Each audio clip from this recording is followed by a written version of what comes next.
नमस्कार साथियों, मैं मनोज सुराजी स्वागत करता हूं एक और संगीन विषय के साथ।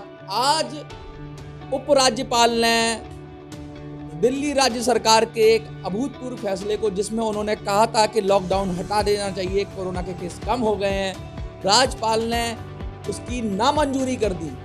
सेवायोगी मणिकेश जी अपने भाव रखेंगे, बताएंगे कि ये राज्यपाल और राज्य सरकार किस तरह मिली भगत से काम करती है।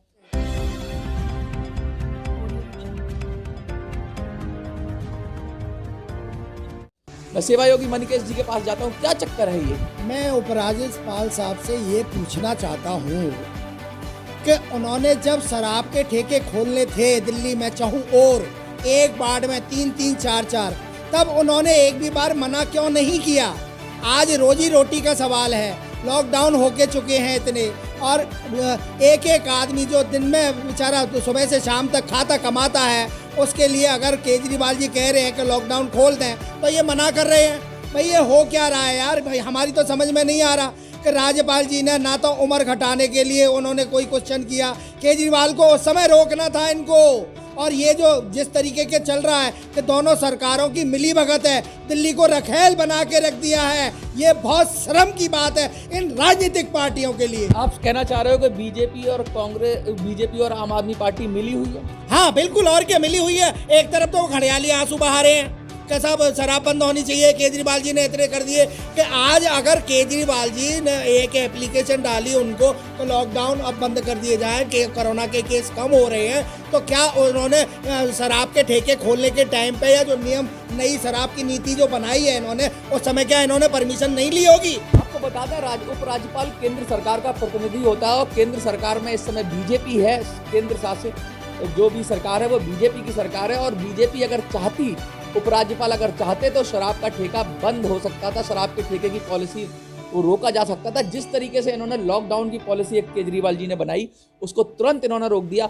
ये क्या नाटक करते हैं? ये अभी भी रोका जा सकता है। राज्यपाल जी थोड़े से जागृत हो जाएं, जनता के हित में सोचें, अदरवाइज ये लोग सारे बैठे, नेता भी बैठे हैं, मंत्री भी बैठे हैं, सारे घर में बैठे, जनता की सरकार इनको राशन पहुंचाएगी। 5-5 किलो जो ये बांट रहे हैं वो राशन का हम जिम्मेदारी लेते हैं। आपका कहने का मतलब ये है कि जनता की सरकार ने खुला चैलेंज दिया मणिकेश जी ने, कि मणिकेश जी कह रहे हैं कि ये जितने भी अधिकारी हैं, जितने भी पुलिस हैं, जितने भी ये सुख सुविधाएं दे रहे हैं, या जो हम कह रहे हैं कि हम सुख सुविधाएं दे रहे हैं जनता को, इनकी कोई ज़रूरत नहीं है, घर बैठ जाएं, इनको इनके घर में 5 किलो राशन पहुंच जाएगा, जनता खुद कमा लेगी, खुद खा लेगी, खुद अपना इलाज कर लेगी और जनता खुद सरकार चला लेगी। यही कहना चाहता हूँ। हाँ, मैं यही कहना चाहता हूँ कि ये लोग बैठे, ये थक गए हैं, अब इन पे शासन प्रशासन नहीं चल रहा है और ये लोग शांत बैठे। जनता की इम्यूनिटी इतनी बढ़ चुकी है, अब तो बूस्टर भी लग गया, अब तो 2-2 इंजेक्शन भी लग गए, 2-2 लॉकडाउन भी सहन कर लिए जनता ने। अब जनता को कोई दिक्कत नहीं है, जनता अपने आप। ये जो ऑड इवन के नाम पे शोषण हो रहा है, कुछ साथियों के हमारे की भी चालान काट दिए गए, लोग बेचारे डरे डरे सहमे से रहते हैं, पता नहीं कब उन पे अटैक हो जाएगा। क्या कहेंगे, क्या चेतावनी? ये सब अतिरिक्त आमदनी के साधन जुटाने के लिए किया हुआ है कि 2000 का चालान है, कि 5000 का चालान है, कि 10,000 का चालान है। क्या गुनाह कर दिया है लोगों ने?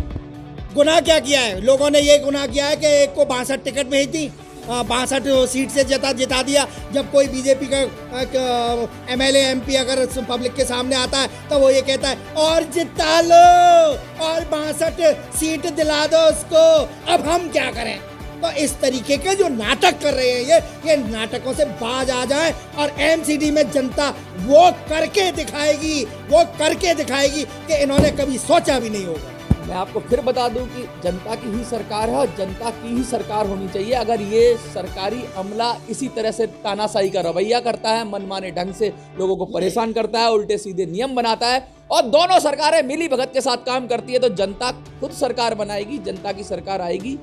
मणिकेश जी, एक अंतिम संदेश देना चाहेंगे इन पार्टियों को? मैं ये कहता हूँ, दोनों पार्टियों से हाथ जोड़ के कहता हूँ, इस दिल्ली को रखेल बनाने से बचा लीजिए, दिल्ली की जनता को जीने दीजिए। दिल्ली की जनता बहुत परेशान है, जो सुबह से शाम तक बेचारे रोजी रोटी कमाने खाने का काम करते हैं, उनको काम करने दीजिए। उन पे डायरेक्ट मास्क के बहाने से, ऑफिसों में जाने के बहाने से, इस तरीके के बहाने बना के उनके शासन प्रशासन के जो अधिकारी हैं, जो कर्मचारी हैं, उनके अतिरिक्त आमदनी के साधन जुटाने से थोड़ा सा रोकिए। शोषण के खिलाफ क्रांति होती है। अगर दिल्ली में क्रांति हुई तो इनका नाश हो जाएगा, इन सरकारों का अस्तित्व खत्म हो जाएगा। इन पार्टियों को समझ में आ जाना चाहिए कि उतना ही लोगों को परेशान करें जितना लोग सह सकते हैं। अगर क्षमता से ज़्यादा परेशान करेंगे तो लोगों की आग इनको जला के राख कर देगी। अगर आपको वीडियो अच्छी लगती है और देशभक्त हैं और आप जनता की सरकार बनाना चाहते हैं तो आपको कसम है आप इस वीडियो को जरूर शेयर करिए। जय हिंद, जय भारत।